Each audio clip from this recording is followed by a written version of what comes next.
আজ হচ্ছে 1 জানুয়ারি, আজ ঘরে থাকলে হবে নাই, তার জন্য আজ বেরিয়ে গেলাম ট্রেনে করে এক বড় একটা অ্যাডভেঞ্চার। এখানে আজ সব থেকে বড় মেলা চলছে।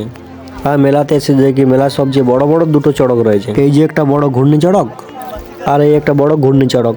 এই দুটো চড়কের আসল নাম আমি এখনো জানি নাই। তো প্রথমবার এই দুটো চড়কে চেপে দেখি কিরকম অনুভূতি হয়। এই চড়কটা যখন উপর দিকে উঠছিল তখন ঠিক লাগছিল, কিন্তু যখন নামছিল তখন খুব ভয় লাগছিল। উপর থেকে পাহাড়টার মেলাটা খুব সুন্দর দেখাচ্ছিল, কিন্তু প্রথমবার চাপে এত ভয় আমার হাতে চার লাগছিল।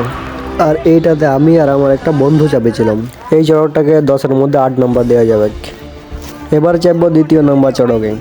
চড়কে চাপার জন্য ঝাড়াঝাড় 2টা টিকিট কাটলাম।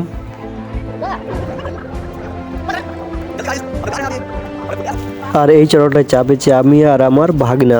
এই চড়কটা যখন প্রথমবার চাপলাম তখন প্রথমেই ভয় লাগছিল, তারপর চলার পরে কিছুক্ষণ চলার পরে কিছু ভয় লাগছিল না, শুধু উদ্ময় যাচ্ছিল সবাই।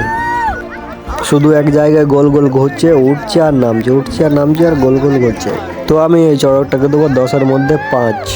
তোমরা যদি কেউ এই দুটো চড়কের মধ্যে একটা চড়কও চাপে থাকো তাহলে কমেন্ট করো আর শেয়ার করো আর অবশ্যই জানাবে। আর অবশেষে ট্রেনে চাপে রাত্রেবেলায় ঘর।